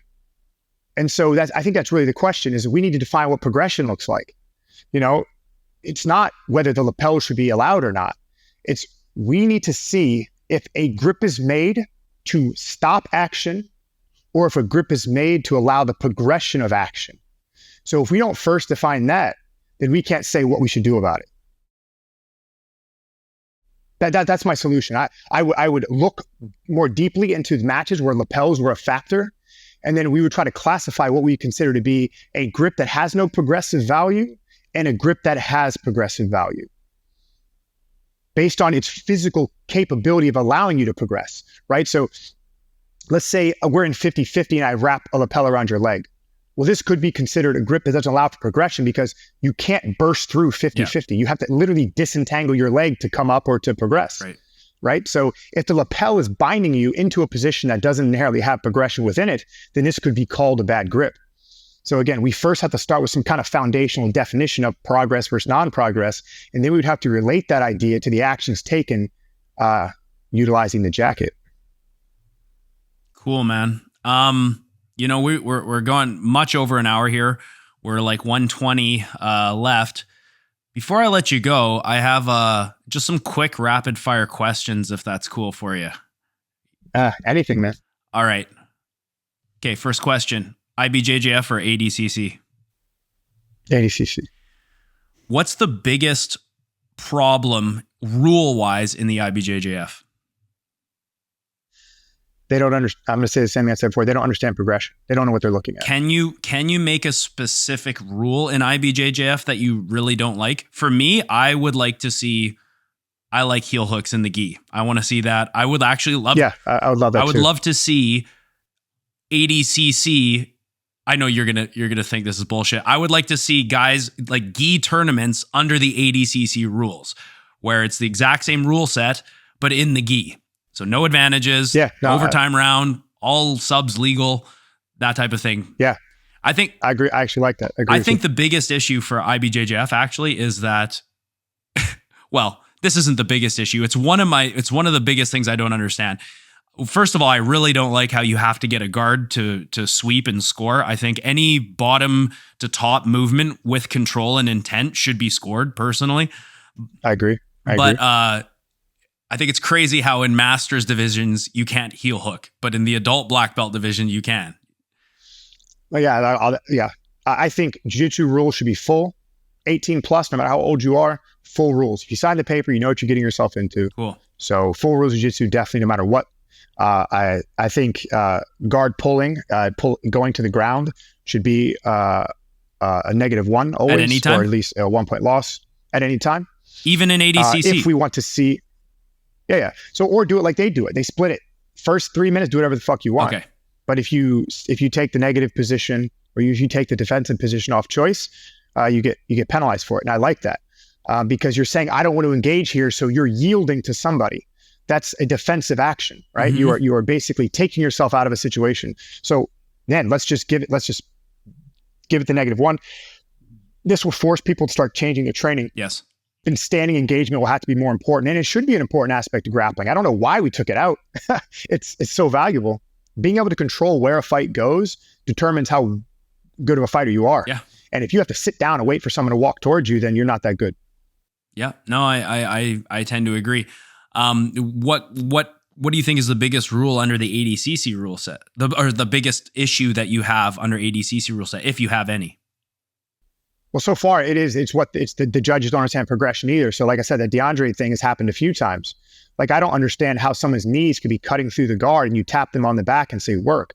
I don't understand what you just saw, right? So why is that not talked about? It sounds to, but I mean, other than that, yeah. Oh, go ahead, go ahead. I was just going to say, it sounds to me like they don't want to see work. They want to see the position change. Action. They want to see action. What does that mean? They would rather him stand in front of it or transitioning they through want to positions. They want to see him do cartwheels. Like if he stood there doing backflips and cartwheels, the whole crowd would ooh and ah and cheer and they'd clap. But if you have someone actually perform effective grappling tactics, move on, it's boring. Yeah. It's like, God, it's frustrating as fuck. It's kind of like MMA fans, you know, they're like known as being the worst combat sport fans. They just want to see someone get knocked out. They don't want to see anything on the ground or anything that has to do with like a grappling exchange that might take more than a minute. They just want to see like, I want to see a dude get his brains bashed in so we can get the next match going. It doesn't make any sense to me. It's like MMA fans, I don't even know why they go to the event because it seems like they just want every match to end as fast as possible. Well, that's fans everywhere, man. We can't let our sport be governed by the fans. If you don't like grappling because of its, slow paced nature, then watch boxing or something else. Like, don't watch grappling. Yeah, I find boxing boring, honestly, at times because they're so high level that they cancel each other out sometimes, right? Well, look, I said, as a grappling fan, I'll watch grappling as long as it's intelligent grappling and I can see progression in their action. I can see intelligent decisions and I can see them trying to win, not trying not to lose. I mean, I'll watch anything, it's like, I like watching Gordon Ryan grapple, you know what I mean? I like the progressive nature. I mean, there are some things I don't like about his style, but I mean, his progressive nature is strong, right? He's always going for something. Like when he was mounted on top of Jacob Couch and was putting him into extension and like brutalizing his face and trying to smother him, I thought that was beautiful. And everyone's like, man, I wanted to see more. I'm like, dude, I know. He completely controlled him from start to finish. Like what else? It was a great example of proper mounting physics. Like, why would you not like watching that? That's what we do. No, I know. And people complaining about like no time limit matches. I don't know what your opinion is on it. Personally, I love it. I want to see what two guys without a time restraint, what's going to happen. And if it means that the match goes over an hour, 2 hours, like, well, I kind of want to see strategically what that looks like. How do you feel about no time limit matches? Well, I don't know. I think what we could do with no time limit is we don't put them on like paid for things or things we're trying to watch. What I think we do is you pre-record them. So that way you give the athletes true freedom. Like you put them in their room or whatever event you have, and you have them do the no time limit match, but you pre-record it. And so any of the dead space you can literally edit out.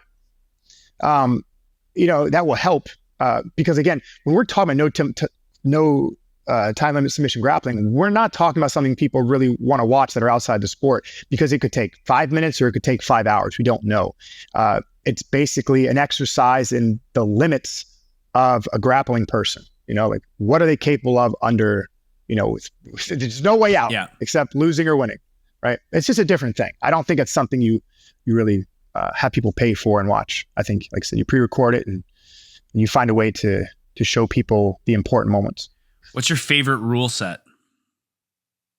Well, honestly, what do you think is the best rule set that best, what's the word I'm looking for? That best showcases the essence of grappling? I like right now, I like the ADCC rule set. I enjoy it. I like going there. I like watching my guys compete in it. I like it. It matches the style here at the gym. So I would say right now I like the ADCC rule set, and that's why we're doing all the opens, and because we're trying to get into the trials and trying to get into the big tournament. Will you ever compete again? No, man. I've had 4 surgeries. I can barely get a consistent 8 weeks and without hurting myself. So my whole career has been plagued by injuries, man. I mean, anyone who knows me knows. At Lloyd's, they used to call me Mr. Glass. I used to rip and tear shit and break shit all the time. But in training, you still spar hard? Oh yeah. I even tell my training partners, if you don't come up here to beat me, don't touch me. Yeah, man, I want to leave with no wheels on, Favorite submission? I don't have one. Come on. Anything that makes you quit. Come on. Nothing? So that's the answer, like right? Now, the one that works, right? No, that is the answer, right? But okay, so right now I'm particularly obsessed with compression. So I like to make people tap by affecting their breathing Smothers? system. So, well, no, anything. Belly crushing, smothering, twisting the spine, not compressing the chest until the lungs can't expand anymore, twisting the face and putting my chest against your mouth. I've been doing these like twisting submissions where I'll stop you from going in one direction, and then I'll force you in another and twist your spine and then lay on your face until you can't move anymore and you give up from panic. I like stuff like that. Nice. So anything mean, got it. No, I was actually working with a breathing coach, a guy who's teaching me about breath work. And he said something really interesting because I'm obsessed with foundational things. And he said, there's nothing more foundational than the breath. Your body will prioritize that over all other systems. Mm-hmm. And it's the last thing you have. So like if you're trapped in a coffin and you're alive and you have to stimulate yourself and try to survive, or you try to do anything, the only thing you can rely on is your breath. And so I like that idea. So if when I'm out here sparring, I ask myself, we can't punch, right? We can't, when doing the pure grappling environment. So how can I induce panic and pain? And how can I beat them with something that isn't lever based and it's affecting their breathing? Mm-hmm. Do you do Wim Hof breathing? Do you practice that? I did a portion of that for a while. Yeah. But I enjoyed it for the time span that I did it for, but keeping it as a daily ritual is a little bit tough. Do you do ice baths or cold showers or anything like that? I cold shower every single morning. Like it's the point where I'm sort of like obsessed with it. Like me too, man. I got up late the other day. I get up like 6 o'clock. I usually get up around 6 o'clock in the morning to get my day started. And I kind of like was lazy a little bit. And I had my clothes on, about to walk out the door. And I was like, nah, fuck that. Took my clothes back off, went in the cold shower, then got my day started. Like I have to do it now. I'm like completely addicted to it. Me too. How often a week, or how many times, or how much time a week do you study or watch grappling? Every day. How much time? Yeah, it depends. Sometimes I'll be there for an hour, sometimes 20 minutes, sometimes 3 hours. Really depends on kind of what mood I'm in and what I'm looking at. Since I watch so much footage, it's hard to find footage, the new footage or new things that I want to look at. If I don't have anything to watch, I always go back to like this one grappler that I really like to watch a lot. Is a freestyle wrestler from the 90s and early 2000s. His name is Buvaisar Saitiev. And I'm obsessed with the way he grapples. And so I consume his footage. Like I've probably watched every match that's available on YouTube. Favorite guard? Most one that allows me to effective make and guard. maintain connections. Most effective. Seated open. Seated open. Okay. Mount or back? Mount. Inside or outside heel hook? Inside. What is your favorite grappler to watch? Buvaisar Saitiev. What is your favorite grappler to learn from? Same guy? Buvaisar. He's the best grappler I've ever seen. And he's a wrestler, you say? He's international. He's a freestyle wrestler, yep. What's your least favorite grappler to watch, or do you have one? God. Any of the Brazilians? Pick one. Anything in the gi, right? No, Brazilians, period. Do you have one that you like can't stand watching? I'm not kidding. Like it's like when I see their name, I'm like, fuck, I don't even want to watch this match. Yeah, no, I don't like how their culture. I can see their culture and their movement, and I don't like it. Well, I there is something to be said. Like Danaher refers to it as Brazilian flair, but I look at it as kind of like spazzing out from the top. I find a lot of Brazilians grapple like this. There's too much bravado. There's too much trying not to lose. There's too much physicality for physicality's sake. Like the nuances are just not there. Now there have historically been some that I absolutely love. Like the guys from Manaus tend to be a little bit. I prefer the guys from Manaus. Like Jacare back in the day, I couldn't get enough. Yeah, he's awesome. Yeah, and I think it's because they have more of a slow-paced culture. They're more like get up every day and go do the same thing because they don't have anything else to do, and that usually produces a tougher person, physically and psychologically. I don't know. The Manaus guys I liked back in the day, but yeah, I don't think they're progressing at the rate that the rest of the world's progressing. So I'm not interested in them. All right, let's say, Greg, you have the ability to make a dream match. What is it? Who's fighting? DeAndre Cormier against anybody. Okay, yeah. What is your favorite food? I had this fight with somebody the other day, dude. You guys will probably know because when you hear my podcast, you get fuck Greg Souders, which I assume everyone should have ultimately think. But I'm a super boring guy. I don't really do anything else but this, and so I'm like, everything else in my life kind of sucks. So I don't really have a favorite food. But if I had to pick one, because I was actually arguing with someone about this the other day, I like milkshakes. Just like milkshakes, man. Do you eat It's weird. I don't. Yeah, go ahead. I don't drink them often, or if at all. But when I do, I love. So you them. don't really have like an intense pleasure of food. Oh no, man. Cause like I used to train so much. Like I went so many years with only eating what I had to so I could get through training. And I throw up very easily if I eat food too close to training. My stomach doesn't handle food well near training. So I literally have like a 3 to 4 hour window before training that I can eat anything.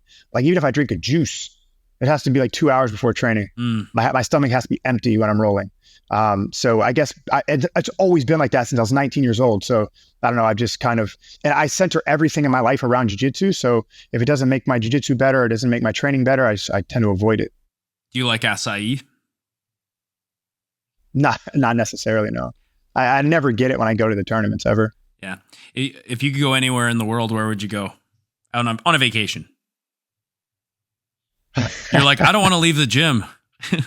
I don't. I didn't take a vacation for like 7 years. I taught 7 days a week for like 5 or 7 years. I got for an extended period of time. I don't remember exact time, but the first time I went on vacation, I had a panic attack the first day I got there, and I called my assistant instructor, and he's like, "Dude, chill out." I was like, "Nah, man."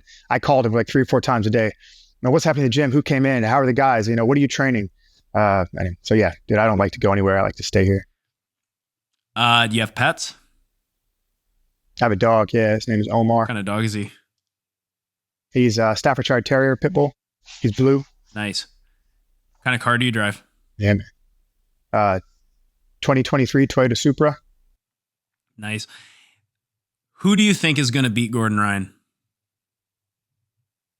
Really anybody. Gordon Ryan's is going to age out. I think he'll probably make it pretty far.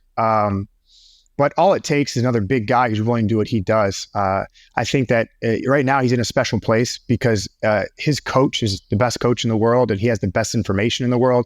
And he's lucky enough that all these big guys that are his size are coming to train with him. And all that combined, was perfect to put him in the place that he's in now. So once we get a few more schools to start doing that same thing, I think it'll be from one of those schools that will happen. I don't think there's anybody now that's going to do it. Nobody in the current landscape you think has the ability to beat him? No. If you're going to beat Gordon, you're going to have to beat him by criteria, or you're going to have to catch him. You're going to have to catch him with something. Maybe he's got like an injured foot, but you're not going to pass his guard and hold him down and strangle him. That's not going to happen. So, it'll happen as he gets older, I think, and with a more well-trained grappler, we'll get him eventually. But right now, I don't see anybody that's going to do that. No one that comes to my radar right now, anyway. Buggy chokes. Do you like them? I don't use them, but they're hilarious, man. Noah is obsessed with them. He does them from everywhere. He goes out of his way to get it. Yeah, I got caught in a tournament a couple of weeks ago by this giant guy, and he gave me a side body lock, and I'm like, "Oh, thank you," and I took the body lock. Boom, buggy choke. First time I've ever got caught with it. Yeah, dude, it was fucking brutal. And this guy is he was just able to wrap his body around me, and I was in there for like a minute, just suffering, and I was about to go to sleep, and I tapped out. But man, I've been buggied twice, and they were both by children. Yeah. But you don't teach kids, right? You don't have kids program? No, I'm sorry. They're teenagers. I just called them children. Right. But at your gym, you don't have a kids program? No, I used to. So I ended my kids program after COVID. So once the restrictions were let up, and I was able to tell the public my school was open, because we didn't close. We stayed open. We just locked the doors every night. But once they were like, "Hey, you can be open again," I just didn't want to restart the kids program. There's a lot of emotional reasons I didn't. I had taught kids forever. The first time I ever taught games-based teaching was actually with children. I was given a 5 to 7-year-old program when I was a blue belt. And that was the first time I ever heard of anything that was like that. And it was actually Teaching Games for Understanding. It was a book that I read. My first day of class, I started teaching kids games. So teaching kids through games. So yeah, I like teaching kids. I just, I don't have the emotional energy for it. And it's not where I want to go with my coaching career right now. So I decided to cut the program. maybe one day you have a up and comer who's willing to teach the program and you don't have to do it. Yeah. So like, I want to try to get some of my full timers to make some money here at the school. So we've been playing with the idea of getting one of the younger guys to take it on. But I'm also, I'm not A-type in the rest of my life, but in my gym I am. So I like things to be run well, and I like people to be on time and focused and ready to go. So not until I have a person that's going to be willing to be like that and take the program personally and responsibly will I let that happen. So who's the most influential person in your jiu-jitsu career? In my career? Yeah. Fuck. I would just say there's three. And there's three that have really been the most influential for me. And it was Lloyd Irvin, Ryan Hall, and John Danaher. So you did, okay. So have you gone through times in your career where you did study instructionals and you were like, oh, this is something that because he hasn't put out instructionals until recently. So, but there have been. Yeah, I was obsessed. Like, so when the first day I ever tried jiu-jitsu, I went to Barnes and Noble afterwards and I went to like the martial arts section, and every book that said the word jiu-jitsu on it, I bought it. I'm the type that likes to consume everything that's around me. When I first do an activity, I like to learn as much about it as I can, and I don't care what the source is. So I'll just keep consuming information until I start developing an understanding of it.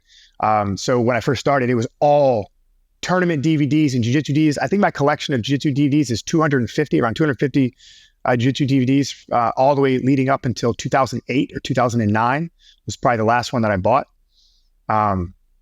But yeah, I was obsessed. I watched and I read everything. When Grappling Magazine was still a thing, I would go every week and get, or whatever the frequency that it was released was, I'd go and get it. I consumed everything. Nice. Let's say someone were to come to you and say, okay, Greg, I'm going to now implement the ecological approach at my school. What is one piece of advice that you would give this person? Learn what it actually means before you say you're doing it. Can you elaborate on that? Yeah, everyone thinks it's about being vague and it's about not telling people things. So the simple advice I would give is you can tell people so first you got to understand what the ecological approach is. And I can explain it real quickly if you want to know, just so you're not lost when you first get started. It's a theory of information, right? So the information processing approach suggests that your sensory organs pull in information and you have to store a program in your brain to make sense of all that sensory information. The ecological approach suggests that the information you get from the environment is enough to act upon it, that there's a direct relationship between your potential to act and the information you pick up to act. And that's all it is. It's a theory of information. The methods that people use to express the ecological approach are many, and they differ from field to field.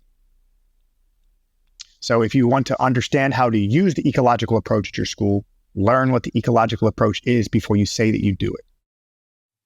What is a game that you play that you think every gym should be playing? Like if you had to pick one that you think is like a really good game. Segmentation to access center mass. Can you elaborate on a position? To get to the hips, you need to pass the feet and the knees. So again, to get to the knees, you got to pass the feet. To get to the hips, you got to pass the knees. If we're talking about the shoulder area, to get to the elbows, you got to pass the hands. To get to the shoulders, you got to pass the elbows. Cool.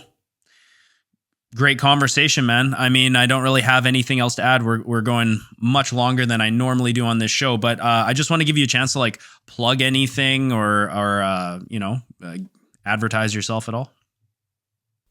Nah, I don't really need to plug anything. If there's anybody out there who listens to this and you want to move down to Rockville full time, I'm giving out lifetime free memberships to people who are over 200 pounds right now. So if any of you guys are that guy and you want to change your life and move down here and become a professional jiu-jitsu athlete on our team, again, we're giving lifetime free memberships to men over 200 pounds. But I'm not talking about some fatty beginner who is trying to change their life and become a better person. I'm talking about a competitor who wants to be a competitor, who already has good habits, knows how to train, knows how to take care of themselves, is not looking for daddy to hold their hand. Yeah, I saw you advertise on social media about how you're looking for 200 plus pounders. That's good. Have you had any takers, or I guess those guys are? Yeah. Really? So I've got a guy coming next month who I know. I just didn't know he was interested in coming here. We had a conversation on Instagram, so we'll see if he's serious. He seems serious, so we'll see. I just had another guy, he's 265, big muscular guy, military. He's a purple belt, loves the room, loves serious training. So he's a good fit. He's been here all week trying it out.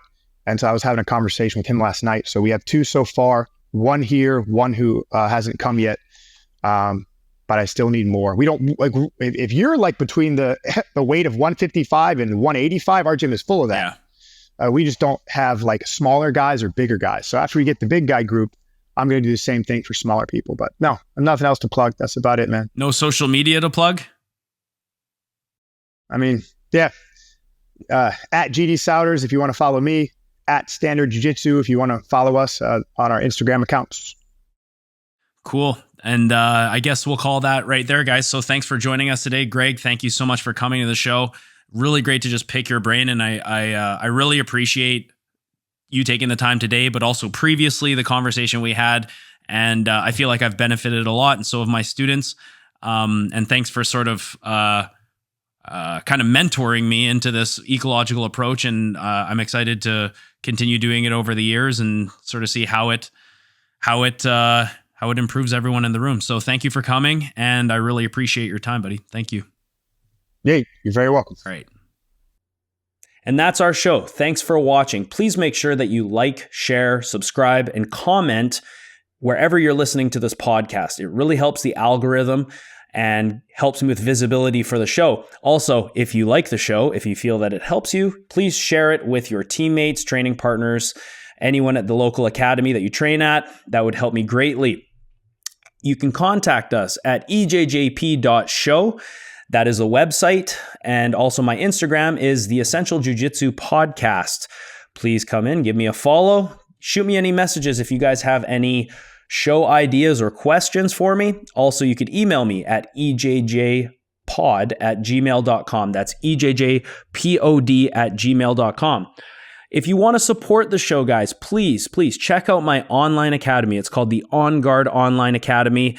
That is available at www.onguardbjj.com. There's a button, you just click it, and it's $10 a month. You get access to all of my lesson analysis, competition footage, kids section, instructors section, referees section, etc. I'm always putting out content every day, and that is a great way to support the show. Also, last but not least, you can check out my kids' book that I wrote. It's called Zara Can Do Jiu-Jitsu. Zara is my daughter. She does jiu-jitsu with me. It's a great book for young families. If you have a child that you're interested in introducing Brazilian jiu-jitsu to, or maybe you have a family member that has a child or a friend, and you're looking for a way to introduce Brazilian jiu-jitsu to their life. My book is very, very family-oriented, and it is an educational book that really shines the light on what we do every day inside the dojo. So please check that out. Zara Can Do Jiu-Jitsu. It's available in Friesen Press, Amazon, and where all fine books are sold. And that's the show. So guys, thank you so much for joining me. I hope to see you next time. Remember, the Essential Jiu-Jitsu Podcast is everything you need to know about Jiu-Jitsu. Thank you.